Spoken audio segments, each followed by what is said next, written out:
Hello, good morning. നിങ്ങളൊക്കെ സുഖമായിരിക്കുന്നു എന്ന് വിചാരിക്കുന്നു. ഞാനും ഇവിടെ തിരക്കിലാണ്. ഷേ നാക്കുടക്കല്ലോ, തിരക്കിടില്ലാണ്ടൊക്കെ പോകുന്നത് കേട്ടോ. അപ്പോൾ ദേ നമ്മുടെ ഫ്ലാറ്റിൽ നെക്സ്റ്റ് ഡേ ആണ്. രാവിലെ തന്നെ എണീറ്റെന്നൊന്നും ഞാൻ അവകാശപ്പെടുന്നില്ല, എന്നാലും ഒരു 6:30 ആയപ്പോഴത്തേക്ക് എണീറ്റ് കേട്ടോ. ബിക്കോസ് രാത്രിയിൽ ലേറ്റായിട്ട് നമ്മൾ ഇടുന്നത്. ഇവിടുത്തെ വ്യൂ അത് പറയാതിരിക്കാൻ പറ്റില്ല കേട്ടോ. അടിപൊളിയാണ്. ഇത് ഞങ്ങൾ കിടന്ന റൂമിൻ്റെ അവിടുത്തെ ചെറിയ ബാൽക്കണി. ഇവിടെ ആൻറ്റിയുടെ കുറച്ച് പച്ചക്കറി കൃഷികളൊക്കെ ഉണ്ട് കേട്ടോ. പക്ഷെ മെയിൻ വ്യൂ എന്ന് പറയുന്നത് അപ്പുറത്തെ റൂമിലുള്ളതാണ്. വെച്ചാൽ അവിടുത്തെ നല്ല പച്ചപ്പും ഹരിതാപവും എന്നാൽ എല്ലാം അടങ്ങിയ ഒരു ബ്യൂട്ടിഫുൾ വ്യൂ ആണ് കേട്ടോ. ചെറിയ ചില മടികൾ കൊണ്ട് ഞാനിങ്ങനെ പോസ്റ്റ്പോൺ ചെയ്ത് വീഡിയോ ഇടാനായിട്ട് കുറച്ചൊരു മടി കാണിച്ച്. ഞാൻ എപ്പോഴും ഓർക്കാറുണ്ട്, നമ്മുടെയൊക്കെ മടി തന്നെയായിരിക്കും അല്ലേ നമ്മുടെയൊക്കെ വലിയ വലിയ നഷ്ടങ്ങളുടെ പിന്നിലെ പ്രധാന വില്ലനും. വേറൊന്നും കൊണ്ടല്ല, ചെറുതായിരുന്നപ്പോൾ എനിക്ക് കുറേ ആഗ്രഹങ്ങളൊക്കെ ഉണ്ടായിരുന്നു, ഇതായിത്തീരണം അതായിത്തീരണമെന്ന്. പക്ഷെ ഞാനിപ്പോൾ ആലോചിച്ച് നോക്കുമ്പോഴത്തേക്കും ഞാനൊന്നിനു വേണ്ടിയിട്ടും എഫേർട്ട് എടുക്കാത്തതുകൊണ്ടാണ് പലതും ആയിത്തീരാൻ എനിക്ക് പറ്റാഞ്ഞ കേട്ടോ. അപ്പോൾ നമ്മളെല്ലാവരും, ഞാൻ ടെക്നിക്കലി പറഞ്ഞു വന്നതെന്താ വെച്ചാൽ, മടിയൊക്കെ അങ്ങ് മാറ്റി വയ്ക്കുക. ഇപ്പോൾ ചില സമയത്തൊക്കെ കിടന്നുറങ്ങുമ്പോൾ എൽസ് പറയുന്ന പോലെ ഒരിക്കലും ഉറങ്ങിയാലും കൊതി തീരാത്ത ഉറക്കം എന്താ നിൻ്റെയെന്ന് ചോദിക്കും. പക്ഷേ ഇപ്പോഴൊക്കെ ഞാൻ 6 മണിക്കൊക്കെ എണീക്കാൻ ശ്രമിക്കാറുണ്ടോന്നല്ല, ഓൾമോസ്റ്റ് ഞാനത് നേടിയെടുത്തു. 6 മണിക്ക് എണീക്കുന്ന വലിയ സംഭവമാണോ എന്ന് ചോദിച്ചാൽ, ഫോർ മീ റീസെൻ്റ്ലി പണിയൊന്നും ഇല്ലാണ്ട് വീട്ടിലിരിക്കുമ്പോൾ 8-9 മണിക്ക് എണീറ്റ് ഞാൻ 6 മണിയിലേക്ക് റീസ്കെഡ്യൂൾ ചെയ്തതും അത് എന്താ പറയുക കറക്റ്റായിട്ട് ഫോളോ ചെയ്യുന്നതും അതൊരു വലിയ സംഭവം തന്നെയാണ് എനിക്ക്. ഓക്കെ, എനിവേ, അപ്പം നമ്മുടെ ഫ്ലാറ്റിൽ ലൈഫ് ഇങ്ങനെ തകർത്ത് വാരിക്കൊണ്ടിരിക്കുകയാണ് കേട്ടോ. തലേ ദിവസം 1:30-2 മണിയായപ്പോൾ കിടന്നതുകൊണ്ട് തന്നെ നല്ല ക്ഷീണമുണ്ടായിരുന്നു. ആരോ പറഞ്ഞതനുസരിച്ച് രാവിലെ എഴുന്നേറ്റ് കഴിഞ്ഞ് വെറും വയറ്റിൽ ഒരു ചെറിയ ചൂടുള്ള വെള്ളം, അല്ലെങ്കിലും പ്ലെയിൻ ആയിട്ടുള്ളതാണെങ്കിലും ശുദ്ധമായ വെള്ളം കുടിക്കുന്നത് നല്ലതാണ്. അതുകൊണ്ട് തന്നെ കുറേ വർഷങ്ങളായിട്ട് തന്നെ ലോകത്ത് എവിടെയായിരുന്നെങ്കിലും തന്നെയും വെള്ളം അവൈലബിൾ ആയിട്ടുള്ള സ്ഥലത്താണെങ്കിൽ ഞാനത് ഉറപ്പാക്കാറുണ്ട് കേട്ടോ. ഒരു ഗ്ലാസ് ചൂടുവെള്ളം കുടിച്ചതിന് ശേഷമായിരിക്കും ചായ കാപ്പിയൊക്കെ കുടിക്കുക. ശരിക്കും പറഞ്ഞു കഴിഞ്ഞാൽ എനിക്ക് ചായ വേണം, കാപ്പി വേണം, ഇല്ലാണ്ട് എനിക്ക് ഒരു ഡേ തള്ളി നീക്കാൻ പറ്റില്ല, അല്ലെങ്കിൽ ജീവിതത്തിൽ ഭയങ്കര ഇമ്പോർട്ടൻ്റ് ആണെന്നൊന്നും എനിക്ക് തോന്നിയിട്ടില്ല കേട്ടോ. ചായയും കോഫിയും എനിക്കിഷ്ടമാണ്, കോഫിയാണ് കൂടുതൽ എനിക്കിഷ്ടം. പിന്നെ ഒരിടയ്ക്ക് ഞാൻ ഭയങ്കര കോഫി അഡിക്റ്റ് ആയിരുന്നു കേട്ടോ. ഈ ബ്രൂവിൻ്റെ ഇൻസ്റ്റൻറ്റ് കോഫി പൗഡർ വാങ്ങിച്ചിട്ട് കോഫി ഉണ്ടാക്കി കുടിക്കുന്നതിൻ്റെ ഒരു അഡിക്ഷൻ ആയിരുന്നു. അപ്പോൾ ഞാനിങ്ങനെ ചിന്തിച്ചു, ഇതത്ര നല്ല ശീലമല്ല. കാരണം നമ്മൾ വേണ്ടെന്ന് വെച്ചാൽ നമുക്ക് സ്റ്റോപ്പ് ചെയ്യാൻ പറ്റുന്ന ഹാബിറ്റുകൾ, ഒരു അഡിക്ഷൻ പോലെ ആയത് നമുക്ക് പേഴ്സണലി ഫീൽ ചെയ്ത് കഴിഞ്ഞാൽ അത് സ്റ്റോപ്പ് ചെയ്തിട്ട് ആക്കാൻ പറ്റുന്ന ഹാബിറ്റുകളെ നമ്മൾ പ്രൊമോട്ട് ചെയ്യാവുള്ളൂ. അഥവാ ഇനി എന്തെങ്കിലും ഉണ്ടെങ്കിൽ തന്നെയും ഒരു ഹാബിറ്റിനെയും നമ്മളെ ഭരിക്കാനായിട്ട് അനുവദിക്കരുത്. എന്ത് തന്നെ ശീലങ്ങളാണെങ്കിലും എന്ത് തന്നെയാണെങ്കിലും ഒന്നിനും നമ്മൾ അഡിക്റ്റ് ആകാതിരിക്കാൻ ശ്രമിക്കണം. എല്ലാത്തിനെയും നമുക്ക് വേണ്ടെന്ന് വെച്ചാൽ തീരാവുന്ന കാര്യങ്ങളെ ഉണ്ടാവുള്ളൂ എന്ന് ഞാൻ മേക്ക് ഷുവർ ആക്കിയിട്ടുള്ള എന്താ പറയുക ഒരു ഹാബിറ്റാണെന്ന് എനിക്ക് പറയാം. റീസെൻ്റ്ലി അതിലേറെക്കുറേയൊക്കെ എനിക്ക് സക്സസ് ചെയ്യാൻ പറ്റും കേട്ടോ. ഇവിടുത്തെ വ്യൂ ആൻഡ് ആ സൂര്യൻ ഇങ്ങനെ ഉദിച്ച് വരുന്നതൊക്കെ എനിക്ക് ഭയങ്കര ഇഷ്ടപ്പെട്ടു. രാവിലെ തന്നെ മധുരം കഴിക്കുന്നു പറഞ്ഞാൽ ആൻറ്റി എനിക്ക് 2 എക്ലെയർ മിഠായി തന്നു. അമ്മ ആൻറ്റി ഇവിടെ കുശലം പറഞ്ഞുകൊണ്ട് നല്ല അടിപൊളി കട്ടൻ ചായ ഉണ്ടാക്കുകയാണ് കേട്ടോ. ആ ഗ്ലാസ് എനിക്ക് ഭയങ്കരമായിട്ട് ഇഷ്ടപ്പെട്ടു കേട്ടോ. ആൻറ്റി റീസെൻ്റ്ലി എവിടുന്നോ പ്രസൻറ്റേഷൻ കിട്ടിയതാണെന്നാണ് പറഞ്ഞത്. ജോസ്കോ ജ്വല്ലേഴ്സിൻ്റെ ആണെന്നാണ് എൻ്റെ ഊഹം ശരിയാണെങ്കിൽ, കാരണം അതിൽ ജോസ്കോ എന്ന് എഴുതിയിട്ടുണ്ടായിരുന്നു. കൊള്ളാം, നല്ലൊരു സ്റ്റൈലൻ എന്താ പറയുക ടീ കപ്പെന്നോ ടീ ഗ്ലാസ്സെന്നോ എന്തെങ്കിലുമൊക്കെ പറയാം. പക്ഷേ അതിൽ ചായയൊക്കെ കുടിച്ച് കുടിക്കാനായിട്ട് നല്ല കളർഫുള്ളായിട്ടുള്ളൊരു സംഭവമാണ് കേട്ടോ. മുന്നേ പറഞ്ഞ പോലെ ഞാനങ്ങനെ ടീ കോഫി പേഴ്സൺ അല്ലെങ്കിലും ആ അറ്റ്മോസ്ഫിയറും ആ വൈബും എല്ലാം എന്നെ ഒരു ചെറു കട്ടൻ ചായ കുടിക്കാൻ വല്ലാണ്ട് പ്രേരിപ്പിച്ച്, വേണമെങ്കിൽ ഘടാതങ്ങ് ആകർഷിച്ചു എന്നൊക്കെ സാഹിത്യപരമായിട്ട് പറയാം കേട്ടോ. എൽസ് തകർത്ത് വാരി ആറ്റി ഊറ്റി അതിൻ്റെ ചൂട് നശിപ്പിക്കാൻ കേട്ടോ. ഞങ്ങൾക്ക് പണ്ട് വീട്ടിൽ എല്ലാവരും ഉണ്ടായിരുന്ന സമയത്ത് ചായക്കുടി സമ്മേളനം ഉണ്ടായിരുന്നു. അതായത് വീട്ടിലെല്ലാവരും പഠിച്ചോ അല്ലെങ്കിൽ ജോലിയൊക്കെ കഴിഞ്ഞിട്ട് വരുമ്പോഴത്തേക്ക് ചാച്ചനാണെങ്കിലും അമ്മയാണെങ്കിലും ഞാനാണെങ്കിലും ചേച്ചിയാണെങ്കിലും ഞങ്ങൾ വെയിറ്റ് ചെയ്യും. ഒരു 7 മണി സമയമൊക്കെ ആകുമ്പോഴത്തേക്കാണ് ചായ കുടിക്കുന്നത്. അന്ന് നടന്നുള്ള എല്ലാ സംഭവങ്ങളും അല്ലെങ്കിൽ ഫാമിലിയിൽ എടുക്കാൻ പോകുന്ന ഡിസിഷൻസ് അല്ലെങ്കിൽ ഇഷ്ടങ്ങളും അനിഷ്ടങ്ങളും തുടങ്ങി എല്ലാ കാര്യങ്ങളും ഡിസ്കസ് ചെയ്യുന്നൊരു ഇമ്പോർട്ടൻറ്റ് ടൈം കൂടെ ആയിരുന്നു കേട്ടോ ഞങ്ങളുടെ വീട്ടിലെ കാപ്പുകൂടി സമയം. വലിയച്ഛനും ചേച്ചമ്മയൊക്കെ ചുമ്മാ കളിയാക്കി പറയും, ഞങ്ങളൊക്കെ മനുഷ്യന്മാർ ലോകത്ത് എവിടെ 4 മണിയാകുമ്പോഴാണ് ചായ കുടിക്കുന്നത്, നിങ്ങൾ 7 മണിക്ക് ചായ കുടിച്ച് 11 മണിക്ക് അത്താഴം കഴിക്കുന്ന ടീംസാണെന്ന് പറയും. അവർ കളിയാക്കി പറയുമെങ്കിലും പക്ഷെ നമ്മുടെ ആ ചായകുടിയിലൊരു പ്രത്യേക സുഖം ഉണ്ടായിരുന്നു കേട്ടോ. അന്നത്തെ ദിവസം നടന്ന എല്ലാ കഥകളും മോശമായിട്ടുള്ള അനുഭവങ്ങളും അല്ലെങ്കിൽ ലൈഫിൽ എന്തെങ്കിലും ഇമ്പോർട്ടൻ്റ് ആയിട്ടുള്ള ലെസൺസോ അല്ലെങ്കിൽ മാറ്റേണ്ട കാര്യങ്ങളോ തുടങ്ങി അന്ന് ഉപ്പിടാൻ മറന്നുപോയ കഞ്ഞിയും പോകുന്ന വഴിക്ക് എന്താ പറയുന്നത് കണ്ട മനുഷ്യന്മാരുമായിട്ടുള്ള അല്ലെങ്കിൽ ഒരു എന്താ പറയുക ഒരു ഫുൾ ഹോൾ പാക്കെന്ന് വേണേൽ പറയാം അന്ന് ആ ചായ കുടിയിലുണ്ടായിരിക്കും. എൽസിന് നല്ല പേടിയുണ്ട് കേട്ടോ. ആ ടെറസിൽ നിൽക്കാനായിട്ട് പേടി, എന്താ പറയുക, ഹൈറ്റിന് പേടിയുള്ള ഒരാളാണ് എൻ്റെ അമ്മ, ഞാനും. പക്ഷേ ആ സണ്ണൊക്കെ അവിടെ നിൽക്കുമ്പോൾ അതിൻ്റെ ഇടയിലൊരു കിളിയൊക്കെ പോയി വർത്തമാനങ്ങളൊക്കെ പറഞ്ഞ് ചുറ്റുമുള്ള ഫ്ലാറ്റും കാഴ്ചകളൊക്കെ കാണുമ്പോഴത്തേക്കും ശരിക്കും ഇപ്പോഴും ഈ ഫ്രെയിം കാണുമ്പം എനിക്ക് തോന്നുന്നു റീസെൻ്റ്ലി ഞാൻ എടുത്ത അല്ലെങ്കിൽ ഷൂട്ട് ചെയ്തിട്ടുള്ള ഏറ്റവും ബ്യൂട്ടിഫുൾ ആയിട്ടുള്ളൊരു കാഴ്ചയാണ് അതെന്ന് എനിക്ക് തോന്നി കേട്ടോ. ആളുടെ പേടി കൊണ്ട് തന്നെ ഞങ്ങളിതേ പതുക്കെ തറയിലിരുന്ന് കഴിക്കാൻ തുടങ്ങി കേട്ടോ. അതായിരിക്കും കുറച്ചുകൂടെ കംഫർട്ടബിൾ. ആക്ച്വലി ഞാനും പേടിച്ച് എന്താ പറയുക ഭയങ്കര ഹൈറ്റ് പേടിയുള്ള ഒരാളാണ്. ആൻറ്റി അമ്മേനെ കളിയാക്കുകയാണ്, ഇങ്ങനെ എന്തി നോക്കുന്നതെന്ന് പറഞ്ഞിട്ട് ഇമിറ്റേറ്റ് ചെയ്യുകയാണ്. പേടിയുള്ള ഒരാളായിരുന്നു. പണ്ട് ഞാൻ അച്ഛൻ്റെ വീട്ടിൽ പോകുമ്പോൾ വിമാനാച്ഛൻ്റെ വീട്ടിൽ പോകുമ്പോഴത്തേക്കും അവരുടെ ഫസ്റ്റ് ഫ്ലോറിൽ കയറാൻ തന്നെ എനിക്ക് പേടിയായിരുന്നു. ആകപ്പാടെ ഒരു നില ഉണ്ടായിരുന്നുള്ളൂ കേട്ടോ.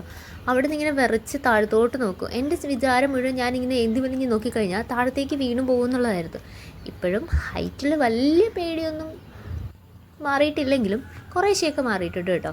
അപ്പം നമ്മൾ അതൊക്കെ കഴിഞ്ഞിട്ട് ഡ്രസ്സൊക്കെ ഇട്ടിട്ട് പുറത്ത് പോകാനായിട്ട് റെഡി ആയിരിക്കുകയാണ്. ഇതിൻ്റെ ഒരു ഗെറ്റ് റെഡി വിത്ത് മീ ഞാൻ ഇൻഡിവിജ്വലായിട്ട് ചെയ്തിരുന്നു. ഏത്തപ്പഴം പുഴുങ്ങിയായിരുന്നു കേട്ടോ കഴിക്കുന്നത്. പിന്നെ കുറച്ച് ഫോട്ടോ സെക്ഷൻ ഉണ്ടായിരുന്നു.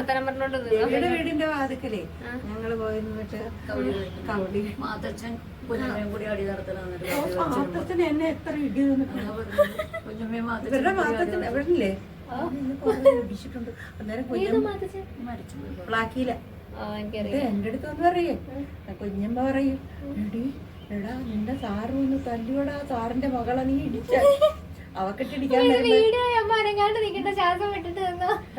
അവക്കിട്ടെ ഇടിക്കുമ്പോ എനിക്ക് കിട്ടണതാ ഇടിക്കാൻ വരുന്നതാ പറഞ്ഞതേ. കുഞ്ഞമ്മ ചേച്ചി ഇടിക്കും അവളെ ഇടിക്കാം. അപ്പൊ ഞാൻ ഇടയ്ക്ക് ഇങ്ങനെ നിൽക്കുമ്പോ എനിക്കിട്ടാ മുഴുവൻ ഞങ്ങളുടെ പണ്ടത്തെ സ്കൂൾ ലൈഫിലെ memory. Okay okay guys, thank you. Okay bye bye. അങ്ങനെ പ്രാർത്ഥിച്ച് ഞങ്ങൾ ഇറങ്ങി കേട്ടോ. ഇവരുടെ കഥ കേൾക്കാനിരുന്ന് കഴിഞ്ഞാൽ ഒരു കാലത്തും തീരാത്ത കഥകളാണ് കേട്ടോ. കുറേ രസകരമായിട്ടുള്ള കഥകളൊക്കെ ഉണ്ട്. എന്തൊക്കെയോ ഇവിടെ കഥകളൊക്കെ പറയും കേട്ടോ.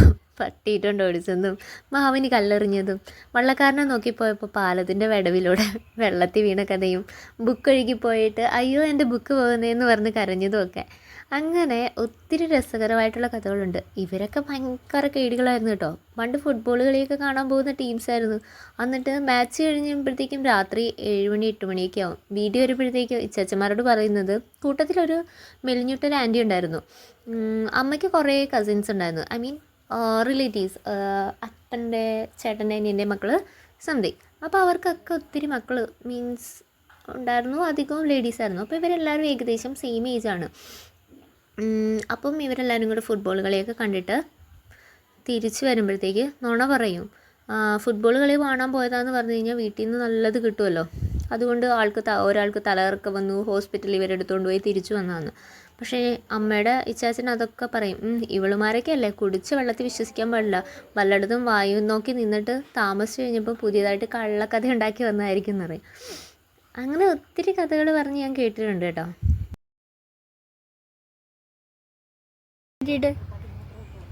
എന്തായാലും ഒരു കാലത്ത് നാളെന്ന് പറഞ്ഞ പോലെ സ്കൂൾ ബാഗും തൂക്കി കയ്യിലും കൈ പിടിച്ച് നടന്ന ടീംസ് ജീവിതത്തിന്റെ ഭാരങ്ങളൊക്കെ ഏറെക്കുറെ ഇറക്കി വെച്ച് പറയാറായിട്ടില്ലെങ്കിലും വർഷങ്ങൾക്കിപ്പുറം ബാഗുകൾ മാറിയപ്പോഴത്തേക്ക് ആൾക്കാർ മാറി.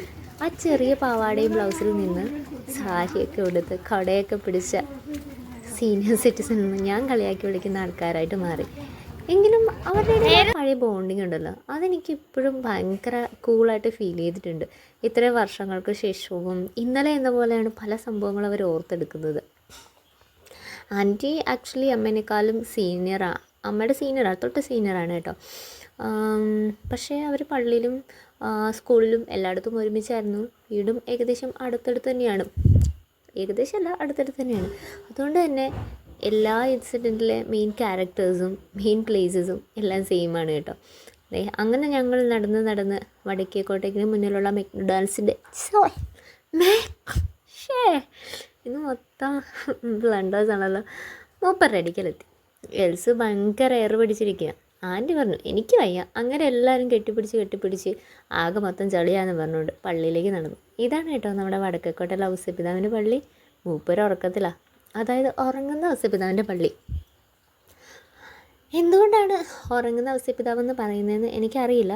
പക്ഷേ എങ്കിലും എൻ്റെ അറിവിൽ പറയാം. അദ്ദേഹം ഉറങ്ങിക്കൊണ്ടിരിക്കുമ്പോഴാണല്ലോ മാലാഖമാർ സ്വപ്നത്തിൽ പ്രത്യക്ഷപ്പെട്ടിട്ട് കാര്യങ്ങളൊക്കെ പറഞ്ഞത്. അതുകൊണ്ടായിരിക്കണം, അതിൻ്റെ സിംബോളിക് വെർഷൻ ആയിരിക്കണം ഈ പള്ളി സംഭവം അടിപൊളിയാണ് കേട്ടോ. ഞാൻ പല പള്ളിയിലും പോയിട്ടുണ്ടെങ്കിലും ഈ ലാസ്റ്റ് സപ്പറിന് ഇത്ര ഒറിജിനാലിറ്റി തോന്നിയിട്ടുള്ളതും ഇത്ര ക്രിയേറ്റീവായിട്ട് തോന്നിയിട്ടുള്ളതും ഈ പള്ളിയിലായിരുന്നു കേട്ടോ. എന്താ പറയുക, എല്ലാവരെയും അടുപ്പിച്ച് വെച്ചിരിക്കുക. പിന്നെ ഇവിടുത്തെ മാതാവിനെ കുറിച്ച് പറയാതിരിക്കാൻ പറ്റില്ല. എന്നാ ബ്യൂട്ടിഫുൾ ലേഡി ആയിരുന്നെന്നോ, ഇത്രയ്ക്ക് സുന്ദരിയായിരുന്നു. അതെ, ഇതാണ് നമ്മുടെ ഉറങ്ങുന്ന ഔസേപ്പിതാവിൻ്റെ ചെറിയ സ്റ്റാച്ചു. പിന്നെ ഇവിടുത്തെ ഹോളി ഫാമിലി, പിന്നെ ഔസേപ്പിതാവ് ഉണ്ണീശോ, ഇവിടെയുള്ളവരെല്ലാവരും തന്നെ സൂപ്പർ ആൻഡ് ഗ്ലാമർ ആയിട്ടുള്ള ആൾക്കാരായിരുന്നു. അതുകൊണ്ട് തന്നെ ഒന്നും വിടാതെ എല്ലാ രൂപത്തിലെയും കണ്ണെടുക്കാൻ തോന്നിക്കൊണ്ടേയിരുന്നു. ഗ്ലാമർ എന്ന് ഉദ്ദേശിച്ചത് നമ്മുടെ നാട്ടിലൊക്കെ പറയുന്ന ഗ്ലാമർ എന്ന് വെച്ചാൽ നല്ല കാണാൻ ഭംഗിയുള്ളതെന്ന് കേട്ടോ. ഭയങ്കര തേജസ് ആയിരുന്നു എല്ലാവരെയും കാണാനായിട്ട്. കണ്ണെടുക്കാൻ തോന്നിക്കൊണ്ടൊന്നുമല്ല കേട്ടോ, കണ്ണെടുക്കാൻ തോന്നുന്നേ ഉണ്ടായിരുന്നില്ല എന്നാണ് ഞാൻ ഉദ്ദേശിച്ചത്. ഞാനും കുറച്ച് സംഭവങ്ങളൊക്കെ എഴുതിയിട്ട് മൂപ്പറ കയ്യെ തന്നെ പിടിപ്പിച്ച് കൊടുത്തിട്ടുണ്ട്. ഇനി എങ്ങാനും പുള്ളി ഉറക്കത്തിൽ നിന്ന് എണീറ്റ് വരുമ്പോഴത്തേക്കും മാറി എങ്ങാനുമാണ് കിടക്കുന്നതെങ്കിലോ എന്ന് ഓർത്തിട്ട് കറക്റ്റ് കയ്യിൽ തന്നെ പിടിപ്പിച്ചു. പിന്നെ ഇത് കണ്ടപ്പോഴത്തേക്കും എനിക്ക് പണ്ടത്തെ സ്വയംവര സംഭവങ്ങളിലെ അതാ ഓർമ്മ വന്നത്. പിന്നെ ഒന്നും നോക്കിയില്ല, ഔസേപ്പിതാവേ മിന്നിച്ചേക്കണേന്ന് പറഞ്ഞിട്ട് 2-3 കാര്യങ്ങളൊക്കെ മനസ്സിൽ ധ്യാനിച്ചിട്ട് അങ്ങ് ചാർത്തി കൊടുത്തു. എൽസോട്ടം വിട്ടില്ല കേട്ടോ. ഞാൻ കയ്യിലാണ് റിക്വസ്റ്റ് വെച്ചതെങ്കിൽ എൽസ് കാലിലാണ് വെച്ചത്. അങ്ങനെ ഞാനും 2 മാലയൊക്കെ എടുത്തിട്ട് മൂപ്പരോട് കാര്യമൊക്കെ വിശദമായിട്ട് പറഞ്ഞു കേട്ടോ. ഭയങ്കര കോമഡിയായിരുന്നു.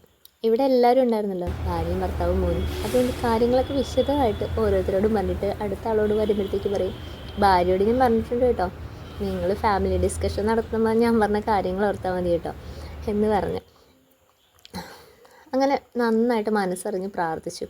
ആരും ഉണ്ടായിരുന്നില്ല കേട്ടോ. ഒറ്റൊരു പ്രശ്നം മാത്രമേ ഉണ്ടായിരുന്നുള്ളൂ, ഫാനൊന്നും ഇടാത്തത് കൊണ്ട് അത്യാവശ്യം നന്നായിട്ട് വെന്തുരുകുന്നുണ്ടായിരുന്നു. ഈ മാതാവിനെ എനിക്ക് കണ്ടിട്ട് കണ്ണെടുക്കാനേ തോന്നിയിട്ടുണ്ടായിരുന്നില്ല. ഇത്രയും സുന്ദരിയായ അല്ലെങ്കിൽ ഇത്രയും എന്താ പറയുക ഒരു തേജസ് ഉള്ളൊരു മാതാവിനെ ഞാൻ വേറെ എങ്ങും അടുത്തായി കണ്ടതായിട്ട് ഓർക്കുന്നില്ല. വേറെ ഉണ്ടായിരിക്കും കേട്ടോ, ഞാൻ കണ്ടതിൽ ഏറ്റവും സുന്ദരിയായിരുന്നു. അതുപോലെ തന്നെ ആ പീച്ച് കളറെന്നാണ് തോന്നുന്നത് കേട്ടോ. ആ സാരീൻ്റെ കളറും ആ മെറ്റീരിയലും ഒക്കെ എനിക്ക് ഭയങ്കരമായിട്ട് ഇഷ്ടപ്പെട്ടു. ആരൊക്കെയോ കാര്യസാധ്യത്തിൻ്റെ ഉപകാരസ്മരണയായിട്ട് കൊടുത്ത സാരിയാണ്. പിന്നെ എൻ്റെ എവർഗ്രീൻ 2 മോഡൽസിനെ ഞാൻ ഫ്രണ്ടിൽ നിർത്തി കുറച്ച് വീഡിയോസ് എടുത്തു. ഇതാണ് അവിടുത്തെ കുർബാനയുടെ സമയവും കാര്യങ്ങളൊക്കെ. ഔസേപ്പിതാവിൻ്റെ ദിവസം എന്ന് പറയുന്നത് വെനസ്ഡേ ആണല്ലോ, മൂപ്പരുടെ ഡേ. അതൊക്കെ കഴിഞ്ഞിട്ട് ദേ പള്ളിയിൽ നിന്ന് ഇറങ്ങി നമ്മൾ തിരിച്ച് നടക്കുക കേട്ടോ. ഇതൊരു 1.5 നടപ്പായിരുന്നു, ഒന്നും പറയണ്ട. വടക്കേക്കോട്ടയിൽ നിന്ന് തൃപ്പൂണിത്തുറ ബസ് സ്റ്റാൻഡ് വരെ നല്ല അടിപൊളിയായിട്ട് നടന്നു. അതിനിടയിൽ എവർഗ്രീൻ ലേഡീസിന് കുറച്ച് ഷോപ്പ് ചെയ്യണമെന്ന് പറഞ്ഞു. ആക്ച്വലി ആൻറ്റിക്ക് കുറച്ച് ഗ്രോസറി ഷോപ്പിംഗ് ഉണ്ടായിരുന്നു കേട്ടോ. അപ്പോൾ നമ്മളെല്ലാവരും കൂടെ ചേർന്ന് അങ്ങ് ഷോപ്പ് ചെയ്തു. അങ്ങനെ നോക്കുമ്പോഴത്തേക്ക് ആ റാക്കിൽ ഫുള്ള് നൊസ്റ്റാൾജിയ ഉളവാക്കുന്ന മിഠായികളായിരുന്നു. നാരങ്ങ മിഠായി, പുളിമിഠായി, അങ്ങനെ എല്ലാം ഉണ്ടായിരുന്നു. പിന്നെ ഇങ്ങോട്ട് നമ്മുടെ മോഡേൺ മിഠായികൾ, അതിൽ നിന്നൊന്നും കണ്ണെടുക്കാനേ തോന്നിയില്ല കേട്ടോ. പ്രധാനമായിട്ടും 2-3 സാധനങ്ങളായിരുന്നു വേണ്ടത്. പക്ഷെ നമ്മൾ പെണ്ണുങ്ങൾ അത് ഏത് പ്രായത്തിലായാലും 1-2 സാധനങ്ങളിലൊന്നും നിൽക്കില്ലല്ലോ. തുടങ്ങുന്നത് 1-2 ആണെന്ന് പറഞ്ഞാലും ഒരു ബക്കറ്റ് കുറച്ച് സംഭവങ്ങൾ എടുക്കാതെ നമുക്ക് പോരാൻ പറ്റില്ല. എന്താണെങ്കിലും എന്തെങ്കിലുമൊക്കെ ആവശ്യങ്ങളുണ്ടായിരിക്കുന്നേ. അതുപോലെ തന്നെ ഞങ്ങളും ഒരു ഹാർദവമായ ഷോപ്പിംഗ് ചെറുതും വലുതുമായിട്ട് നടത്തിയായിരുന്നു കേട്ടോ. ബിസ്ക്കറ്റ് ഏതെടുക്കണമെന്നുള്ള കൺഫ്യൂഷനിലാണ്.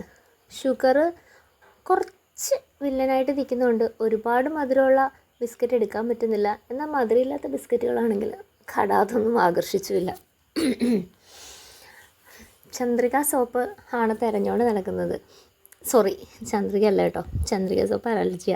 രാധാസ് അങ്ങനെ കിട്ടി. അപ്പോൾ ഞാനിങ്ങനെ കളിയാക്കുമായിരുന്നു, രാധാസാണോ ഈ സൗന്ദര്യത്തിൻ്റെ രഹസ്യം എന്ന് ആൻറ്റിയോട് ചോദിക്കുമായിരുന്നു. എനിക്ക് രാധാസ് കാണുമ്പോഴത്തേക്കും സോൾട്ട് ആൻഡ് പെപ്പർ സിനിമയിൽ ബാബുരാജ് പറയുന്ന പോലെ 2 രാധാസ്, ആ ഡയലോഗാണ് കേട്ടോ ഓർമ്മ വരുന്നത്. പിന്നെ ആദ്യമൊക്കെ അർജൻറ്റായിട്ടൊരു ഫോൺ കോൾ വന്നതുകൊണ്ട് തന്നെ ടാസ്ക് ഞാൻ ഏറ്റെടുത്തു. എനിക്കിങ്ങനെയുള്ള കാര്യങ്ങളൊക്കെ ഇഷ്ടമാണ് കേട്ടോ. ഇതുപോലെ അമ്മയുടെയൊക്കെ കൂടെ പോയിട്ട് ചെറിയ ചെറിയ സാധനങ്ങൾ വാങ്ങാനൊക്കെ ആയിട്ട് പലപ്പോഴും ഞാൻ ഓർക്കും, ഇതൊക്കെ അവർക്ക് കൊടുക്കാവുന്ന ഏറ്റവും ബെസ്റ്റ് ടൈമായിരിക്കും അല്ലേ. കുറച്ചൊക്കെ കൂടെ കഴിഞ്ഞ് കഴിഞ്ഞാൽ അവർക്കിതുപോലെ ഒന്നും നടന്ന് പുറത്തേക്ക് വരാനൊന്നും പറ്റാതെ നല്ല പ്രായമായി കഴിഞ്ഞാൽ ആഗ്രഹിച്ചാലും നമുക്ക് പോകാൻ പറ്റില്ല. അതുകൊണ്ട് തന്നെ ഞാൻ എല്ലാ മൊമെൻറ്റും എൻജോയ് ചെയ്യും. മുന്നെയൊക്കെ ചെറിയ കാര്യങ്ങൾക്ക് ഞാൻ ദേഷ്യപ്പെടുമായിരുന്നു.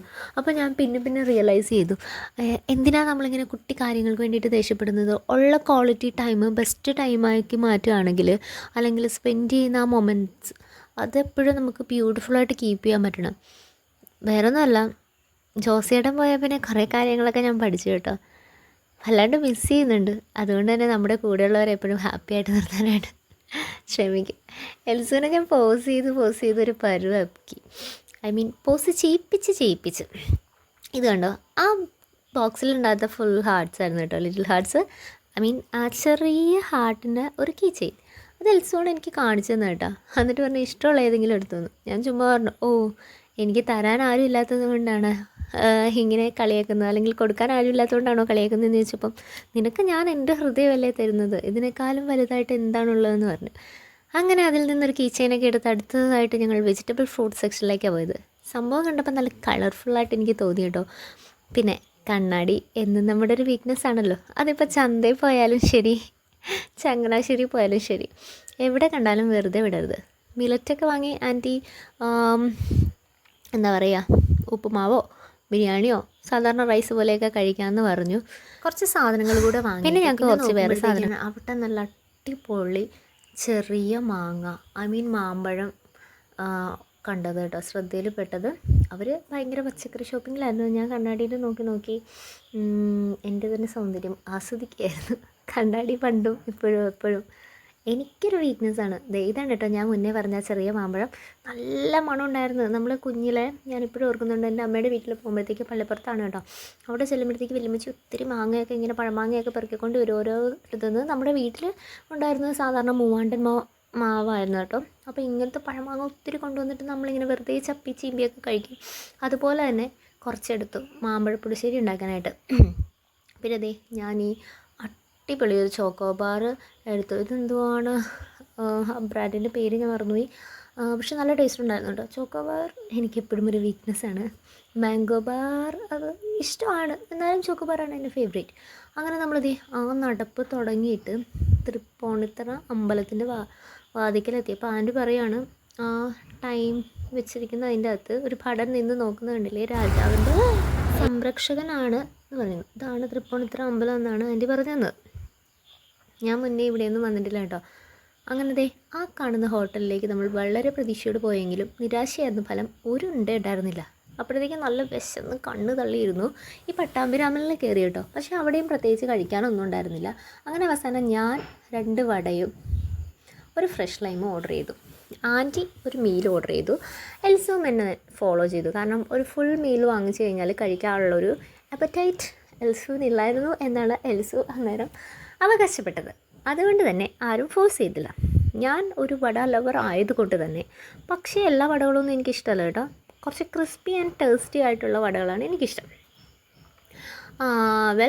ആ വട അടിപൊളിയായിരുന്നു. അതുകൊണ്ട് തന്നെ നല്ല ചട്നിയിലും മിക്സ് ചെയ്ത് കമക്കുമാന്ന് ഞാൻ കഴിച്ചു. ഞങ്ങളുടെ വീട്ടിൽ ഓരോരുത്തർക്കും ഓരോ വടകളാണ് ഇഷ്ടം. എൻ്റെ സിസ്റ്ററിന് പരിപ്പുവട ഫേവറേറ്റ് ആണ് കേട്ടോ. പരിപ്പുവടയും കട്ടൻ ചായയും ഭയങ്കര ഇഷ്ടമാണ്. എൽസുവിനാണെങ്കിൽ ഈ മൈദ കൊണ്ടുണ്ടാക്കുന്ന ഒരു തരം വടയില്ലേ, അതാണ് ഇഷ്ടം. എനിക്ക് ഉഴുന്നുവട ഇഷ്ടമാണ്, ഉള്ളുവടയും ഇഷ്ടമാണ്, പരിപ്പുവട ഇഷ്ടമാണ്. എല്ലാ വടയും കഴിക്കുന്ന ഒരാളെ ഞാനാണെന്ന് തോന്നുന്നത്. എൻ്റെ ചേച്ചിക്ക് എന്തുകൊണ്ടാണ് പരിപ്പുവട ഇഷ്ടമെന്ന് ഒരു ദിവസം ഞാൻ ഇങ്ങനെ വല്ലാണ്ട് ചോദിച്ച് ശല്യപ്പെടുത്തിയപ്പോഴത്തേക്ക് എൻ്റെ അമ്മ പറഞ്ഞൊരു കാര്യമുണ്ട്. എൽസു ടിൻറ്റുമോനെ പ്രഗ്നൻ്റ് ആയിരുന്ന സമയത്ത് ചാച്ചൻ കാണാൻ വരുമ്പോഴൊക്കെയും പരിപ്പുവടയാണ് വാങ്ങിച്ചു കൊണ്ട് വന്നിരുന്നത്. അപ്പം ആ പ്രഗ്നൻസി ടൈമിൽ എൽസു ഏറ്റവും കൂടുതൽ കഴിച്ചത് പരിപ്പുവട ആയിരുന്നത് കൊണ്ടാവണം ഒരു പക്ഷേ ടിൻറ്റുവിന് പരിപ്പുവടയുടെ ഇത്ര ഇഷ്ടം എന്നാണ് എൽസ അവകാശപ്പെടുന്നത്. എനിക്കറിയത്തില്ല കേട്ടോ അതിനെക്കുറിച്ച്. അങ്ങനെ നമ്മൾ അവിടെ നിന്ന് കഴിപ്പൊക്കെ കഴിഞ്ഞ് പുറത്തോട്ട് ഇറങ്ങിയപ്പോൾ ഇവിടെ നിറയെ കൃഷ്ണ ഭഗവാന്മാരിരിക്കുന്നുണ്ടായിരുന്നു കേട്ടോ.